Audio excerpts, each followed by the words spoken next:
mixing business a little bit with friendship. There's 24/7 growth when you're hanging out with people that are aligned to you. I've had both the paid mentor versus the whole friend mentor. Do entrepreneurs need mentors? Is it important for them to succeed? It's gasoline. It just gives you the ability to go further, faster, stronger. Thinking beyond a traditional education, what other ways are you guys learning today? Other agency leaders, I like to go on their webinars and see what they're thinking, what they're talking about, what they're betting on. Creators Combine, where we meet with some sort of regular cadence, talking about a big win, something positive that's going on with you that week. And then you hit a negative, something that's keeping you up at night. The third is a How do you avoid falling into the trap of thinking that you know it all at a certain level? We're kicking off the last segment here, the news segment, as I introduce to you Amer's Book Corner. Amer, you got a book. Talk to us about it. So I don't know why this just came up my feed, but I thought Paul Rudd. Yeah. Sexiest Man Alive. Ant-Man. This is from 2021. I mean, I don't agree with it in 2024 or 2021. So it doesn't matter what year it was. should have been the sexiest why is man. that on your feed? I don't know, What John. do you follow? Why just, I mean, this Are you on stuff Facebook? comes up. I was on Instagram. It came up on Instagram. Oh, he was a Monday Night Football guest on Peyton and Eli Manning's Monday Night Football. And then they talked about how he was the sexiest man alive in 2021, which I still don't. And who do you think should have been? I mean, if we're being honest. You don't think, no, seriously, you don't think I'm sexier than Paul Rudd? I don't know about this. I feel uncomfortable right now. yeah. Our 3, Yeah. 2, 1. Welcome to the Awesome Pod, where we talk a lot. Ecom is the path that we walk a lot. From 4 point of views when we're talking. What is up, everyone? Welcome to the Awesome Pod, a show about perspective from the eyes of an agency, SaaS, marketer, and operator focused on the D2C, e-commerce, and retail space. With over 55 years of combined business experience, founding over 12 different companies in our careers, we are excited to bring you this episode. Going around the room, I want to make some quick introductions here. I've got John Roman, who's the Android-loving survival king. I've got Amer Grusnich, who is the Prince of Bosnia, and I have extra notes from Brian here that we should have a hearing test here and ask Amer, did you hear that? I heard that. Okay. And then we will all pretend we heard it, even though it was nothing. Yeah. I put that in the notes the other day. Thanks, Brian, for reviewing my notes. And I've got Brian, the self-proclaimed funniest dude on LinkedIn. And my name is Jimmy Kim. I'm the moderator, 3-time founder, former DTC brand owner, email and digital marketer of 15 years. Hold on. I love how we get the most wild Android survival king, Prince of But listen, Bosnia, I can't make fun of self-proclaimed myself. funniest dude on LinkedIn. And then Jimmy's like, moderator, 3 times founder, former DTC brand owner, Founder of email Sunlane. digital marketer, 15 years, expert, SaaS. I just want to position myself Yeah, here, you know? well, you're doing it. I got the brain with the Funniest funny guy. We got the guy Android with the survival knife. game. Hey, No hey, place. on Slack, what do you see on Slack with Mo when he posts our shorts and gives it to him? He always puts a little icon there. Yeah. I got the brain. I think they have something laughing at you. No, it's a dog. It's a laughing at you. Yeah. See, it works out. It's Inception. Over Where's my 20. icon? I forgot. I don't remember. I don't know. Do if I you have an have- icon? I think it's a leaf Yeah. for your sustainability. At least it's not an ear. Could be here. All right, so let's continue on. First things first, where do we hang out? We hang out at Creators Combine, where the awesome community can be found. It's available for agencies, SaaS, operators, and marketers. Come join us, come chat, come hang out with us. And don't forget to subscribe to our awesomepod.com to be alerted about our new episodes and join our newsletter. All right, let's start. So being in a business is not just about running and operating a business, but to me, it's about a strange obsession to knowing the market better than your competitors and knowing how to connect with those customers. Just like we do in this pod to keep ourselves fresh, researching knowledge and getting knowledge and gaining knowledge. I learn a lot from you guys just as much as I learn spending time doing the research ultimately. That's why today this podcast is dedicated towards personal growth. We're going to talk about personal growth, specifically who influences you, where you learn, how you stay relevant, who you follow, mentors, and personal growth hacks that you might have and ways you learn. So I'm going to start from the top. Let's talk about the importance of staying relevant. I think this is the first and most important part because to me, this is the reason you should be doing it. The different paths people take can be growth, mentors, communities, content, personal growth experiences, whatever it might be. You can go to mastermind, you can learn online, you can go on YouTube, whatever it might be, but everybody has their own way of learning. So the first question I have and I want to discuss with everybody is, why is staying relevant and continuously learning so critical for entrepreneurs in e-commerce? Who wants to start that off? Who wants to kick this thing off with me? I'll go. I think the reality is, and I don't think it's unique to e-commerce or commerce. I think it's pretty standard for most industries, anything with technology involved in it, it moves fast. And if you don't keep up, you get left behind, and then good luck. Yeah. To me, it's just opportunity. We mentioned Jordan West a lot on this podcast. He's kind of in the same circle we are, and he's big on social commerce. Honestly, I don't know too much about it, but it's like, I also feel like if I get on a call with somebody and I don't know something about it where I can contribute to a conversation or understand what's being shared with me, it devalues me as a service provider in my sense. So I like to know and keep up with things so I can continuously connect the dots, but also discover opportunities for my business as well as my clientele where the waves and the shifts are going so that we can keep up with relativity in the space when it comes to opportunity. Interesting. Yeah. Brian, what do you think about this? I'm going to relate this to arriving to a party. I like trying to stay relevant so that way I make sure that I'm at the party as early as I can versus the party already happening and winding down and then me going into a party, right? It's almost like when you get invited and you go to a holiday party or something, you never want to be like the last person to show up. Something good, funny has already happened. Food's already been ate. Drinks have already been drank. Drinks have already been drank. Drink. Yes, that's correct. Yeah, that's right. And then by the time you show up, it's like, oh, wow, this party's awesome. Oh, it's over. And that's almost where you have to stay relevant to the point where you're starting the party and then you're able to enjoy it throughout versus being the last one there. And one of the things I see you do to stay relevant and recently has been on LinkedIn. You've been doing these Brian's website rankings. What do we call this thing? Yeah, Brian's direct-to-consumer website reviews. With one of them, I thought we could talk about this because it was really funny. You called out a very large brand. Yeah. Yeah. Yeah, which one? I have Butcher called out a Box. few. Butcher Box. Butcher He's Box. like, I call out everybody. So which one are you talking about? Got to be more specific. Yeah. So, yes. so tell us that story because I feel like that was such a cool story to share. I don't know if it's going to lead to anything, but at least right now it's a cool story to share. Yeah, so I was reviewing Butcher Box for Pets. So I saw that in the news. They decided to not pivot, but open up a different channel called Butcher Box for Pets. Now, for those of you that don't know, Butcher Box is a direct-to-consumer frozen, it arrives frozen, human meat company, steaks, chicken, hot dogs, hamburgers, all that sort of stuff. And they built this such a large brand, a 9-figure brand, a big company, and they decided to get into pet food. Now, what I saw was, wow, they're selling kibble, which is the total opposite product that they sell to their human consumers. So I go, that's weird. Why didn't they go into fresh food or gently cooked or raw food? So I decided to make it well known that I was not pleased with that decision.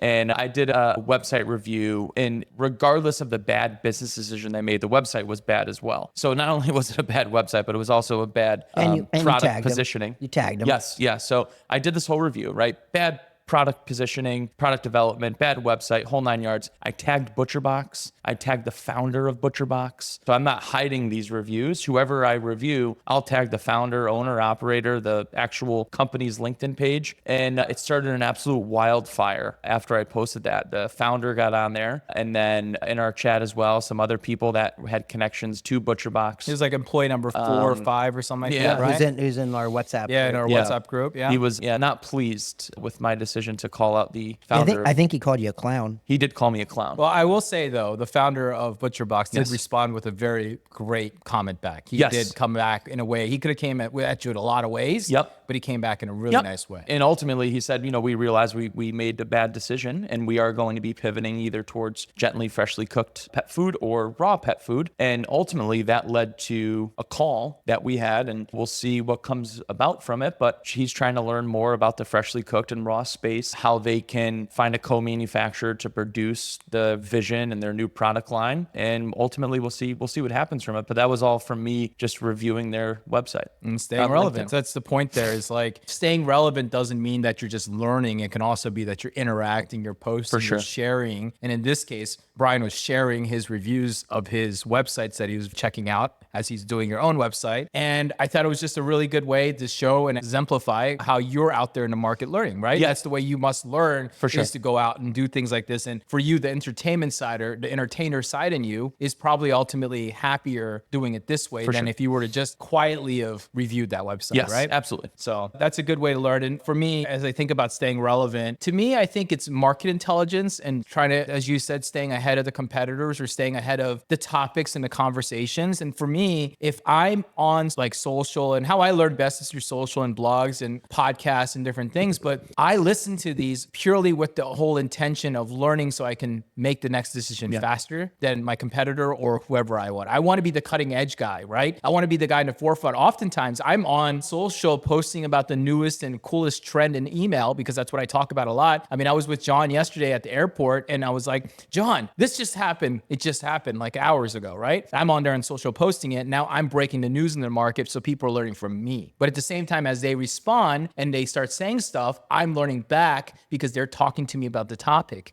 And they ask me things like, oh, is it doing this or that? And I'm like, I don't know. I just saw it a couple hours ago. So it doesn't mean that my expertise is the bringing the relevant noise, but now people are going to farm and show me why it might be a more important topic or how they think about it today. So that leads me to point number 2, mentors. These are really important, I think. A role of a mentor is huge in an entrepreneurial growth. I think a lot of people don't realize how important it is. Finding them can be a little bit harder. So let's start first on the basics of it. Do entrepreneurs need mentors, and is it important for them to succeed? I'd love to hear what you guys think about this. I think so. Is it a requirement? No, but I think it's gasoline. It just gives you the ability to go further, faster, stronger. And I think it's, to your point, it is really difficult to find mentors short of like a program where you're paying money, which I'm not a big fan of those. Interesting. In general. Yeah, but I think there's usually when I talk to other founders, they talked about like formal mentors. They get on a call quarterly and everything like that. I've never had a formal mentor, but I had people that I was very close with, whether they were my managers or whatever the case is, or other people in the industry that I passively used as a mentor, meaning I can pick up the phone and call them, ask them for advice, like indirectly, or people that I just watched react or do or approach certain situations certain ways that kind of left an imprint on me. I would also argue there's also what I like to call like negative mentors. Sometimes you have people in your life that teach you how you don't want to be or run your business like. And I think those are as important or as valuable as positive mentors as well. So I think there's like two sides that you can create positivity from both situations.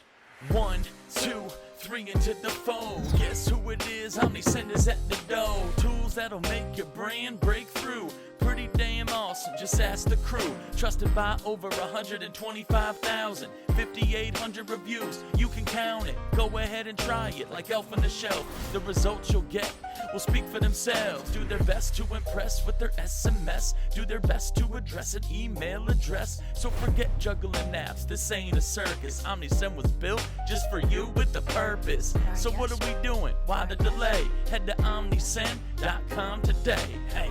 Yeah, I think we're probably facing the hardest time to find communities and mentors because I feel like decades ago, it was easier based on geographical locations, right? Software was out in Silicon Valley. You had your Wall Street business guys in New York City or Chicago, insurance industries, right? Where now everyone's so spread out. And with the remote lifestyle, businesses being run from home, lean, unless you're actively out there and engaging on LinkedIn, X, in a community, right? Us like becoming friends and forming this. If you just operate your business from Iowa and you have your 28 employees in Iowa and you're not putting yourself out there, it's very hard because there's probably not that many people around you in Iowa that can help you be that friend, mentor, whatever the case may be, or community, because business owners now are more geographically spread out than they ever were. Yeah. So friendtors or mentors, right? Yeah. Like that's what I call it, because I've had both the paid mentor and I've done that versus the whole friend mentor. And so the friend mentor, you nailed it. Community, having people, this group right here, we're all talking about our own internal problems and we discuss them. And this morning, Amer came to me and was like, I have this situation with an employee. What would you do? That's like a friend-to situation that's occurring. We may not, because we look at each other as peers, right? We don't look at ourselves in that like scale, like, oh, I'm the master versus whatever, but we're still giving very relevant, positive. And now on the paid mentor side, I did have a paid mentor. His name was Brett Fox. So shout out Brett Fox if you ever watch this thing. And I hired him because he had done this journey a couple of times of building a SaaS. And when I was going through some of the hardest times of trying to figure out how to make that pivot and find product market fit, I needed someone who can help me balance on the less about the marketing side, but more on the operational side, because that's not my strength. I don't have the huge background of being an operator the same way maybe someone with a big financial background or someone who's scaled a large SaaS or business has done. So I went looking for someone to help me navigate a board conversation or how board decks or how pitch decks or fundraising or forecasting. And I went to go find someone like that. And I ended up finding Brett, and we got on calls maybe, I want to say once a month for about an hour. And I would just unload like all the things that I've thought about. And he would just give me guidance and answers back. And they weren't always the right answers, but it would at least give me reaffirmations often of things that someone could share with me. And it was really helpful for me because sometimes he would give me bright, great ideas. He'd be my feedback machine that you don't get. And oftentimes as entrepreneurs, you know this, John and Amer, especially you two, you kind of sit in this weird place where you've got people below you and then sort of people above you. And those people above you are usually like partners or board or anything, but you stick in this weird place because you're in charge. And when you're in charge, you have two think triangles above you and below you that you're always fighting constantly. Please the partners, please the shareholders, whatever it might be, but also please the team members. Yep. And then you can even add a third layer and to say all your customers at the same time. So I think that that's something that I think about often and why it is important. And I don't think it's always important in the fact that you have to find one and pay for it. I think you have a weakness and you need to go fill that weakness. It's just education, guys. That's what a mentor is to me at the end of the day. And here's something I'm really bad at, reading books. That's another one that I'm pretty tough at, right? The reality is books aren't the only thing you have to do. Thinking beyond the traditional books or the traditional education, what other ways are you guys learning today? I'd love to learn about that. For me, I'll start real quick and I'll kick it off, but I do the thing, podcasts, networking events, real life experiences. I'm a touch the fire kind of guy. That means that I have ideas, and when I'm feeling good about that idea, I will charge at that idea until I touch the fire, burn myself, and then I whimper back and then I ask other people what to do. That's a typical thing of me, but I've gotten better at that as I've matured. But I'd love to learn how you guys are learning actively here today. I'm going to start over there with Amer. I'm on and off with this. I love to read, and I don't necessarily just read to find oh my God, can I find something that can inspire me to do something in my business? It's more about perspectives, how people are thinking, how they approach things. And I may sometimes read or listen to a book. I've been doing a lot of Audible, and 90% of that book I completely disagree with. But there might be that's something, the sentence, a paragraph, that's a really cool approach to it. The other big thing I'm really, really love to do is when other agency leaders, whether they do exactly the same as me or they might be doing social commerce, email marketing, I like to go on their webinars and see what they're thinking, what they're talking about, what they're betting on. And that kind of gets me going to, if I like something, to start researching it, to dive deeper into it. And that whole concept in the last 2 years, with ChatGPT and everything, just makes things and learning so much easier, so much quicker. That's been a really, really big thing to me. And the last one I'll say, and John and I started with this, is getting a call with my merchants, just talking to them, from anything from 3PL that I'll probably never touch to, my CPAs through the roof, for everybody else. And then it's why? Is it are you struggling with an agency? And just I don't know, being curious is from every single angle, I think is just a very healthy thing. No, that's great. And I know how much you like books. In fact, if you're listening to this, we've got a special segment at the end of this pod. We're going to push off buy and sell this week, and we're going to launch this new one. I think I called it Amer's Book Club. So I think that's what I'm going to name it, but we're working on that. So we're not doing buy or sell this episode? No. We're doing Amer's Book Club? Yes. It's not Amer's. It's Amer's. Be a big hit.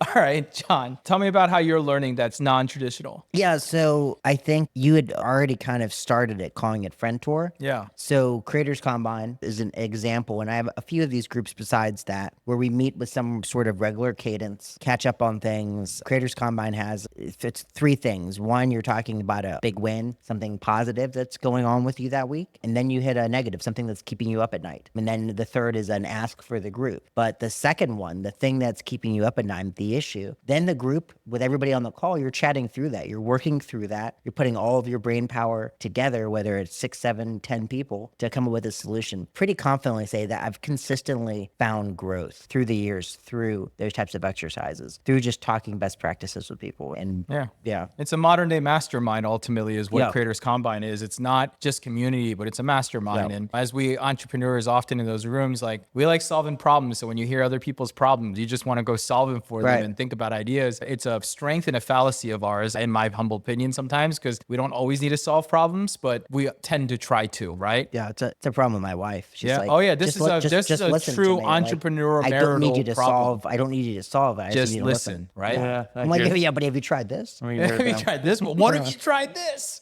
It's 100% a learning life lesson. Anyone who's listening who's a little bit younger, that's the biggest learning lesson I've had in marriage is if you got a wife, don't try to solve all her problems. Just listen. That's all they really want. That's all they want. Yeah, it's They crazy. don't want a. They don't want a solution. No, they don't want I've to. learned Even that. though the solution's so obvious, I know that's how you feel. That's how I feel always. Yeah, yeah. And just pay for it. No, I don't want to. All right, all right. You know, yeah. I've learned that lesson. Anyways, Brian, let's keep going. Non-traditional form of education. Yeah, so I'm gonna piggyback off the friendtors thing, and I think my mindset shifted from when I was running the wedding photography company, transitioning to Target Sports. And I think this is an old philosophy that our parents and their parents had, where they would separate business from pleasure. Yes. And what would happen is there wasn't a lot of growth back then with, I don't want to say entrepreneurs in general, but I think just people in their careers in general, because outside of that 9 to 5, there was no growth for their own career or business. Where I think what's been most effective is realigning like who I spend time with outside of work, but correlating a little bit to work, right? Where before it was, hey, we're going to go to the bars Friday, Saturday nights, be out late, I'll be hungover the next day. We're all about football, gambling, whatever the case may be. Obviously, there's no growth and value to that. That's just like me and my buddies getting a little tipsy, as the kids say. But then as I got older, realigning that with like, okay, well, I have a family now. I want to be able to excel in my career and my path, and finding people that also want to do that. So mixing business a little bit with friendship, because what I've noticed is there's 24/7 growth when you're hanging out with people that are aligned to you. And like I said, my dad and his dad, they would separate that. But when you separate it with such a hard line, there becomes no growth in either direction when you're not involved with that. Here's a really, really funny random thought. Like I was talking to John the other day about this, but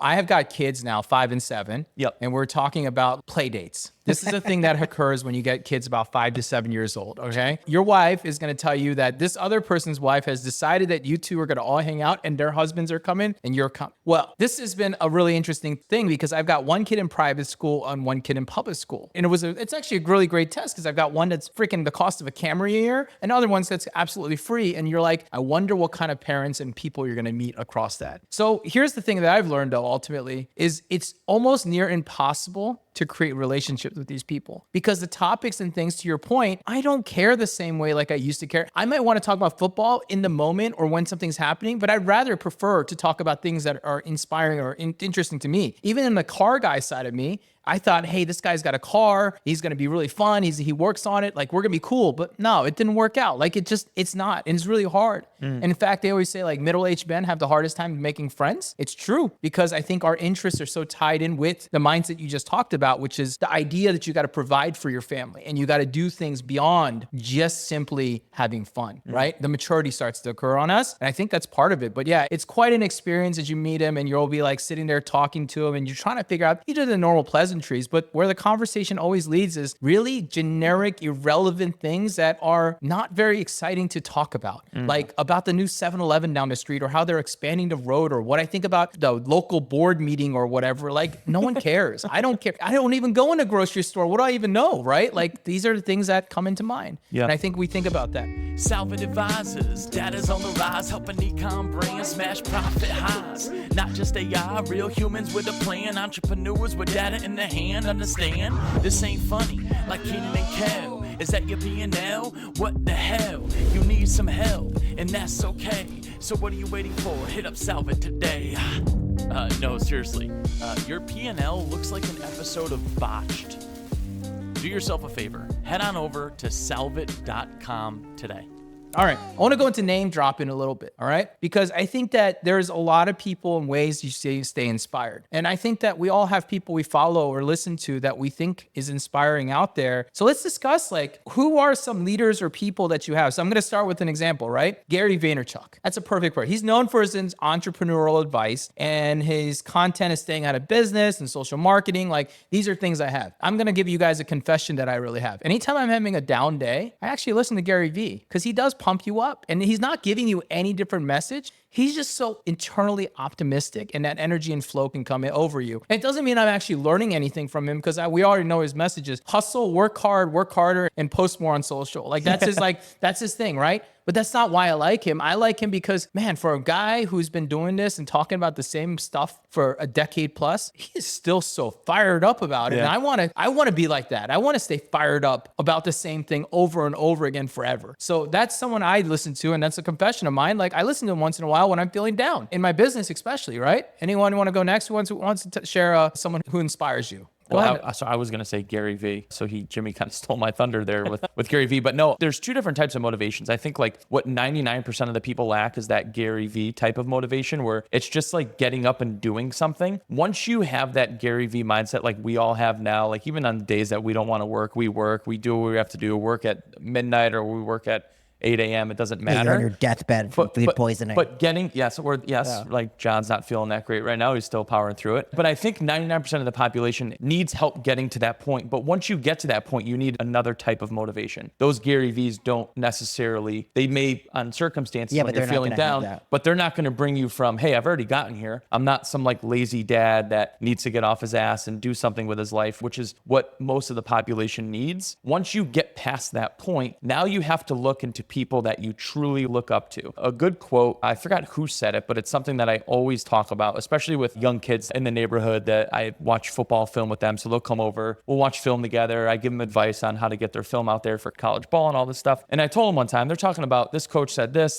player said this team said this. I said, listen, never let any feedback get you down if you would never ask that person that gave you that feedback advice. So only really take to heart feedback coming from people that you would ask advice to. Sure. So that is inversed, obviously. And it's like, okay, well, who do I want to ask advice from? And a lot of the times they're just like people in my life, not necessarily like celebrities or social figures or whoever the case may be. There's like two guys in the neighborhood that I like really connected with. They both run their own businesses, older guys in their 50s. One of my wife's family members runs a really successful business. They've been through hell and back, you name it. And those are people that sort of I like connect with and I'll call or reach out to. For me, it's the Gary V side of it when I need that like lift, like you were talking about. And then on the other side of it, it's just people that I personally would ask for advice. So we're not embarrassed that we're listening to Gary V? No, I'm not. Okay. No. Cool. No. But it's better than like sometimes it is because he's got the or these here's the nose tape guys. Yeah, that's way worse. But like it's cliche because as entrepreneurs we're expected to be like him already. Yeah. So saying that you listen to him is also saying, hey, like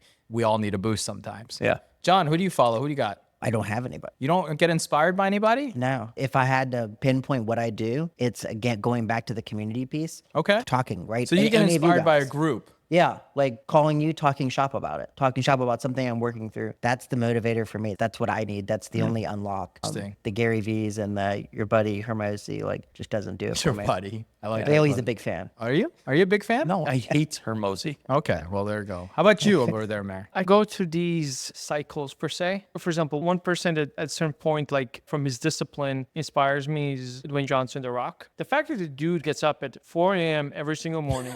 Oh, he's got one of those memes, the 4 a.m. guy. Yeah, but like when you look at his schedule and when he talks about it, I admire it. I admire people, actually, all three of you FF kids. I don't. So I look at my sister as an example, both of them. I look at people that manage a business, manage a household, and then manage dreams and inspirations all together. I think I am incapable of that. I always try to get into people's heads, like, how do you do that? How are you so disciplined with your time and things like that? When I mention like The Rock and what he does, as Jay-Z said it, I'm not a businessman, I'm a businessman. That's how a lot of these people, entrepreneurs, work, because you're more than that. You're building a brand. So it's like, I kind of go through that. And sometimes I'll lean on an athlete. Like one of my favorite quotes that I ever read was with JJ Watt. He said, success is not bought, it is leased, and rent is due every day.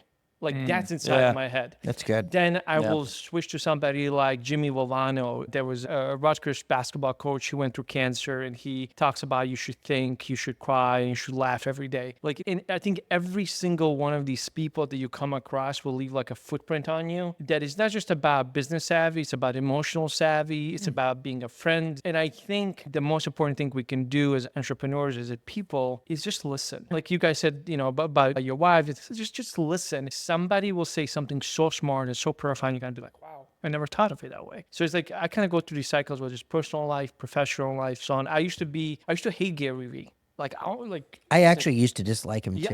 yeah, and then one I like time him. I heard him say something. I didn't know it was him. I was like, who's this guy? And then I started reading into him. And I was like, you know what? I agree with a lot of he says. Not everything, but a lot. And yeah, I'm kind of cyclical. I think there's so many people, I think, that had left that fingerprint on me that I'm just appreciative of it. Yeah. Fun fact, Gary Vee, I've known that guy since 2010. I'll say I've seen a picture of you with him. No, I've never been with him, I No? don't think. I don't think I've ever, maybe I have. I don't remember. But the story Where's is. Bobby Lee? Yeah, the Bobby Lee.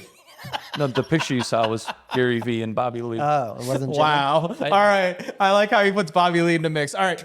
The reason why I know of him so long, and he's been talking about the same thing, was back in 2010, I was an affiliate marketer, and he wanted to promote his new book, Jab, Jab, Right Hook, whatever it was. Yeah. And he was looking for people to promote it. And I was like, what is this guy and what is this nonsense? And I never promoted the book, but I look and see it. I'm like, this man has been truly committed for 15 years at it. Yeah. All right, here's one for me, for the SaaS guys listening to this. My favorite person learning through the early stages of SaaS was Jason Lemkin. He runs an organization called SaaStr, SaaStr. He is what I call my passive mentor. And what I mean by this is the beauty of social media. Social media will just try to curate the best thing that they have. And when you have a person who posts a lot about things, and this is what happens in social media, when you post a lot on social media, it'll try to curate the best content that you have that might be most relevant to the person on the other end. Jason Lemkin talks about early stage SaaS startup all the time, right? How you build it, how you build sales teams, how things are tough, how founder life is this and that. Well, for whatever freaking reason, whenever I'm going through his thing, he makes a post and it comes up on my Twitter or my X or my LinkedIn. I'm like, you know what? He's right. You know, there was a time where I was having sales team issues. I couldn't grow the sales team. I was struggling to grow it. And I was going out and hiring really big, powerful people thinking that was the answer to it. And I remember reading something from Jason going like, stop hiring big name people. They need a big team. You need to find someone scrappy, one person who's ready to move up. And I was like, dude, that's it. And that's where I hired my Amer into the sales, not Amer, but my Amer, you know what I mean? The VP of partnerships at SendLane. That's where I found him, is like, I realized that I was looking the wrong way when I had the right person right there who's ready to make that next move. So like, that is a passive mentor for me, or someone who's influenced me over time when I think about it.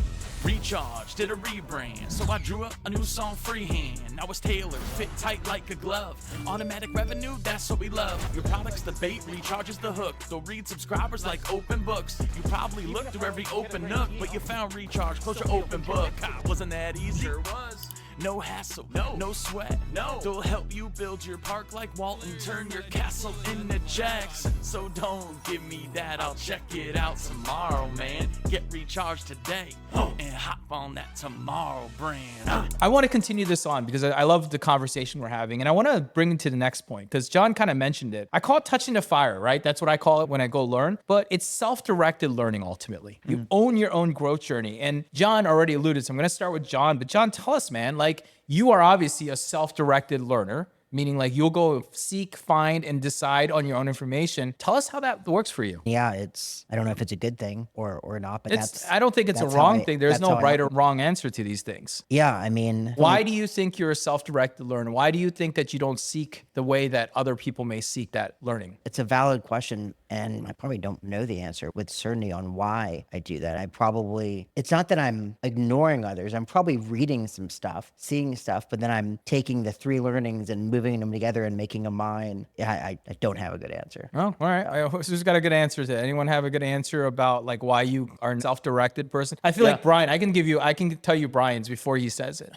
It's confidence. Confidence. I feel like Brian is probably like me, you just get confident in your decision and you just want to charge at it. Yeah, 100%. And I think now it's easier to be a self-directed learner because of the availability of information today. So like when I got into wedding photography, I just learned how to do it by watching YouTube videos. Yeah. Like, that didn't exist 20 years ago. You couldn't just learn, right? So it's the availability of information, how easy people have access to their information. And then ultimately, I love like seeing something, just like if I see something right now, I just want to act on it right away and like just see what happens. If I fail, I fail. But if I succeed, I succeed. So I also love when you're a self-directed learner, whenever you find something and you seek out, I just love trying to act on it right away because that touching the fire, sometimes it's kind of cool to like touch the fire and like not get burnt. That's what keeps me going. Interesting. You know, that's a good one. I think mine self-learning came from a negative thing. I don't know how you guys were, but when I was younger, 18 to 22. Looking back, I was very arrogant and ignorant to how you can learn. And I thought I was smarter and better than everyone else. I had these crazy ideas and thought that nobody could understand what I was trying to build or do in the way that I was doing it, where I was 100% wrong. It is just that I think at that time, all my friends, I mean, I have friends that are like attorneys to police officers to everything else. I didn't have a friend that I could sit down and channel these like technological aspirations that I had until I actually met Alan on the tech side, my co-founder. And then I also was very driven by marketing, but I already had Sam, who was my other best friend, to channel that. And I felt like I was like almost like half complete. So I was like learning through Sam or with Sam on that side. But when it came to tech, I just never had a mentor, never had anyone. And then I shared the story with a few people, like my cousins and much other people said, hey, you got to get with Alan. Was younger, I used to say like, no, I don't need him, blah, blah, blah, blah. And he actually sent me a LinkedIn message once we got coffee and we just were in Starbucks for hours talking. And I was like, looking back, I'm just happy enough that I was smart enough to listen. Sure. And I try to push away or deflect. And then for a long time, I kind of closeted myself to do things my way. But the thing is that I realized later on, you can still do your way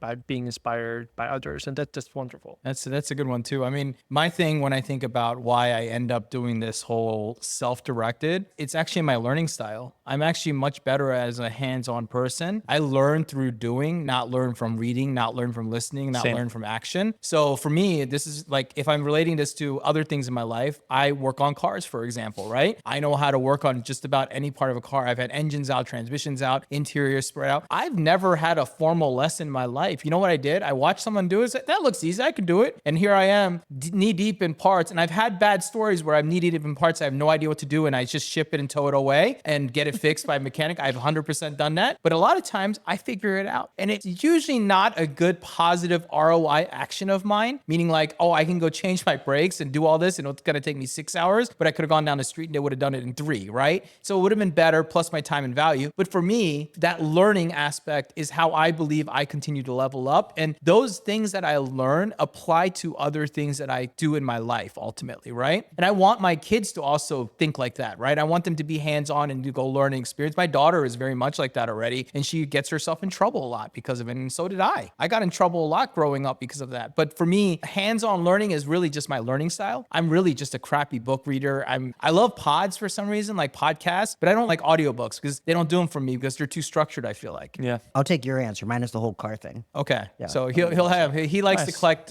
baseball cards and be hands-on inspecting the boxes from the outside.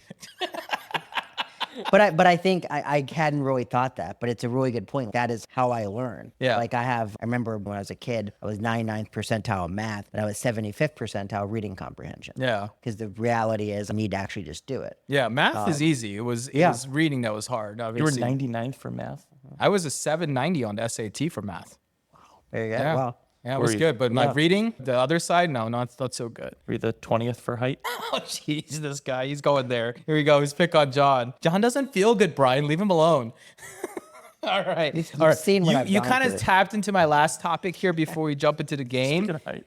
Let's talk about life lessons here, right? One thing I know and I've learned is you got to be the student of the game. You're either a student of the game or you're out of the game ultimately, right? And staying humble and curious is really important. And I feel like all the guys in here, all of us, we have that kind of mentality.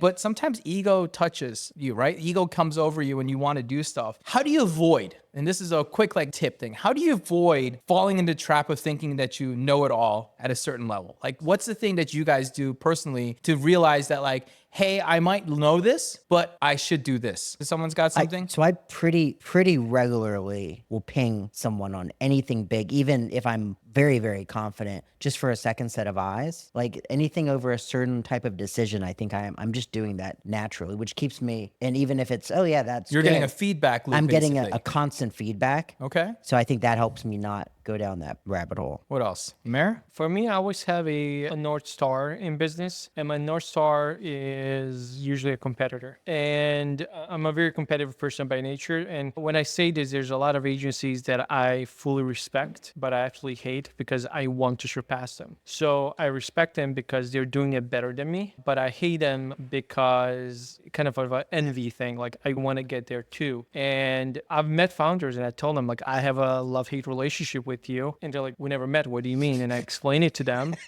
And I don't know you. That's kind of creepy. That's yeah, the whole I stalker love thing it. there. No, That's what it- they it call it in is. America. but when I explain where I'm coming from and how much I respect their craft and how they've grown their agency and what they're doing, they're like, oh, thank you. That's really cool. And I understand it and they respect my competitiveness. So that's always been my things. Like I always look at the agency. I'm not trying to necessarily do the same way they're doing it, but they're almost like, even though they're competitors, an inspiration. Like, look, if they got there, I got to learn to get there too, because they're doing something better than me on a larger scale. Sure. Brian, with the smallest ego in this room right now, how do you know? You know it all, and how do you means big. seek certain level of success? So every company I've worked for, I always have like a wild goal. And until I reach that wild goal, and now granted, this could come back and bite me, because when I reach that goal, which I will, because I've reached every goal I've set out, maybe they're too small now that I think about it. Maybe they're not wild. Yeah, maybe they're not wild. But until that, then I'm constantly in the mindset of I don't know anything until I reach that goal. So I have like one big goal that I want to hit. And until I hit that, then every day I wake up feeling like I'm not nearly the smartest person You're in any you're room I walk inadequate in. until you hit that. Goal. Until I hit that goal, which is also why I still drive my '08 Lexus RX 350 with 250,000 miles on it. Oh, you're so proud of that. Yeah. Yeah, I mean, I think the know-it-all thing happens to the best of us ultimately. I do the same thing, John, you do. I socialize it. I do a good job socializing, just asking people what they think. And it doesn't always come off as a question. I sometimes just want a reaction. Sometimes I just want validation. Whatever it might be, I realize as I've aged, like, hey, if you just talk to some people, people will give you some feedback for free, and you can just get that and at least validate what you're thinking before you go off and do something stupid or wild. You know, the funny part for me is with what you guys said, is just kind of thinking here, I probably have received the best advice from my biggest competitors. Yeah. Just talking to their founders, them sharing their story, me theirs, what's working, what's not. Not that they're advising the business, but just being transparent. And I've learned so much from 100%. them, like indirect. Wow. I haven't gotten anything good from any of our competitors. Okay. They all suck. Oh, man. All right. We're kicking off the last segment here, the new segment here. As I introduced to you, Amer's Book Corner. Amer, you got a book.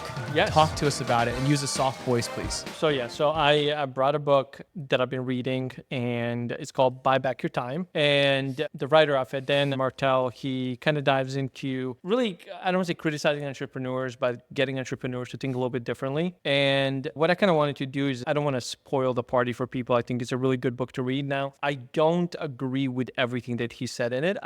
There's certain things that validated my thoughts in a way. There's certain things that I thought was a really good idea and something I have never done. So I'm going to highlight 3 positives and a couple of negatives and just kind of go through it. So one of the things with buying your time, what he gets into and talks about is understanding how your time and energy is spent. So kind of going one to another. And one of the recommendations that he makes for a week or two, start to write down what you do every day and how much time does it take you and what kind of energy does it take out of you. And when he talks about energy, it's not just about, is this a tiring task, but he also talks about, do you enjoy doing this? Matters. Or is this a chore? And I think we're all usually better at things that we're good at because they motivate us and make, things like that. And then he transitions, and which is another one that I actually to a degree agree with, is talking about buying back your time. So one of the things he talks about is like, once you go through this exercise of doing a time and energy audit, what can you offload and hire to replace that? So like if you're, for example, doing social posts or whatever the case is, or you're doing designs for your social graphics, if you're editing your own videos, can you hire somebody? And he usually says for 20% of what you pay yourself to replace that. And his argument with it is that entrepreneurs are sometimes afraid to hire, thinking it's cheaper to do those mundane tasks. To a degree, I agree with him because it is scary, but at the same time, you have to sometimes sacrifice that. And then not everybody has an open checkbook to do this unless you raise a ton of money. I have something on that counter real quick. Yeah. I know some entrepreneurs who like hire VAs or personal assistants and they do everything. They're kind of stupid because of it. Meaning like they don't know what's going on. They don't have a pulse. They don't have a pulse on the things that they should have a pulse on. I know that they're mundane, but the pulse, it's almost like they overdo it maybe. Maybe that's what it is, but it's like, I don't even know how to get my own Uber because my assistant will call my Uber for me. I'm like, come on, dude.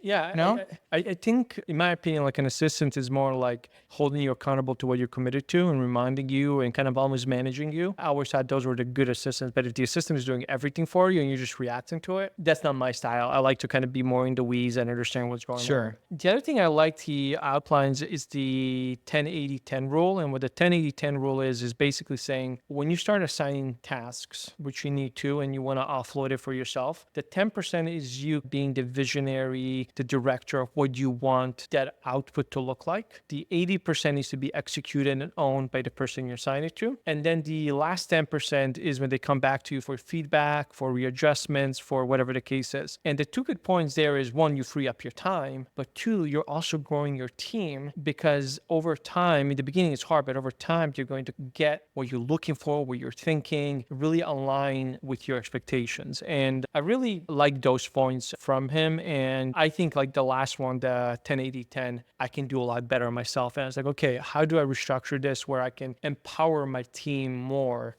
by outlining things like that? All right. What didn't you like? One of the things I didn't like is he was talking about founders fatigue and how we should avoid it. I have a love and hate relationship with this because, yes, I agree in the ideal scenario, nobody should feel founder fatigue because it sucks. I've been there. What is that? Just like burnout? Yeah, the burnout. the- But I think everyone should go through it because it makes you more disciplined. It kind of teaches you things. So I don't think you can achieve not having founders fatigue without going through it. Sure. That's my thing. I think it's too theoretical. Like, oh, you need to avoid it, but like, It's impossible, it's man. impossible. Yeah. Because you want to go hard. That's the thing. Like, you have to go hard to win. Who is this guy? What did he do? Dan Martell. He's he does SaaS. He was in the info space. Now he's, I guess, teaching time now. Yeah, like a consultant. And yeah. He's like the new Tim Ferriss, I guess. He's teaching time. Did you finish the book? Almost. I have a couple of. Are you going to finish it or not? No, not fully. I am going to finish it. Yeah. Okay, so I started it. I got 40% of the way done, and then he took this turn that I just didn't like. I didn't finish it. I want to hear him out.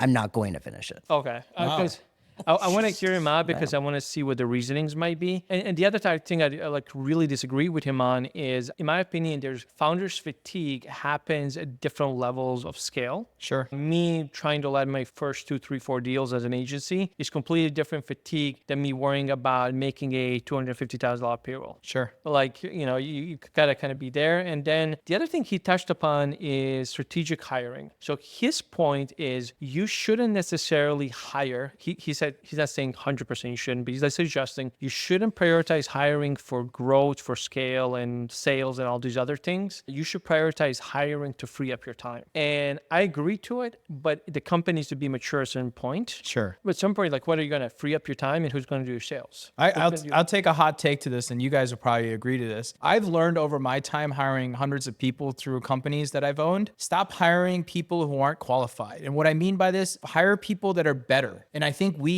often, especially when you're bootstrapped, it's hard. I only have 40 grand to hire a person, even though the person I really want is $60,000 and I haven't had that. What I've learned in business is hire the $60,000 person because they will make up the 20 grand in difference with work output over the year. But here's the thing, and the big thing that founders make, and I 100% agree with you, don't look at it as $20,000. Well, yeah, of course. Look at it as $1,200 a month. Yeah.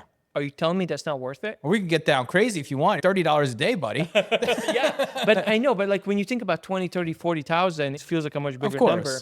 But then when you really compare it monthly and relatively to the impact that it can make, like you were saying, it's completely different. Yeah, it's something that I've learned more and more. And as I've started these new businesses, I went off and hired premium people into my thing. And you should see how much you're flying. We've done more in 2 weeks than I would have probably done in the past in 6 months because I have people who just march and they know exactly what to do and what I want or what I'm thinking about or what we've decided on. And I don't have to give the directions. I don't have to handhold. I don't have to check things. And I overpay the crap out of them. They are all getting more money than they would be in the market today. Maybe not more, but they're getting a well-paid paycheck. And because I want them to be open and not think about money. I want them to do their best work and I want them to be happy. Yeah. So great little segment there. How do we feel about Amer's Book Corner here? Yeah, felt like the last one. We'll let the audience, if you enjoyed Amer's Book Corner, comment below and let us know if you give us a thumbs up or down on it. If you don't like it, we'll go back to buy or sell. I was just going to say, Brian, do you buy it or do you sell it? The book club? Yeah. I'd be in the middle. He'll trade it for buy or sell. All right. That's a wrap for episode number 26, personal growth. Who influences you, where you stay learn, relevance, how you follow community. We did a little bit of everything when it comes to personal growth, but I think it's a good segment because it's something we should be all thinking about ultimately. And it's the truth. This is how we are as humans. So if you enjoyed this episode, make sure you like, subscribe, comment, tell a friend, DM us on social media and let us know what you think. In fact, you can follow us on social media across TikTok, X, IG, LinkedIn, YouTube. Just type in Awesome Pod and you can find us. And don't forget to leave us a review or rating on your favorite podcast. That's how we know that you're enjoying this. And remember, we are a video first podcast. We fly location to location to shoot this together as a team, not only for the dynamics of the pod, but because we want the highest quality experience. So check us out on YouTube if you're listening to this. And don't forget, check out awesomepod.com to be alerted and join our newsletter. With that, the next episode, we're going to talk about why organic growth sucks. This is going to be a hot one. This is going to be juicy. I'm excited. I was looking at the agenda for that one. I'm getting excited. So thanks for tuning in and we'll see you on the next pod. Welcome to the Awesome Pod, where we talked a lot. Ecom was the path that we walked a lot. But now the question is, will you subscribe or not?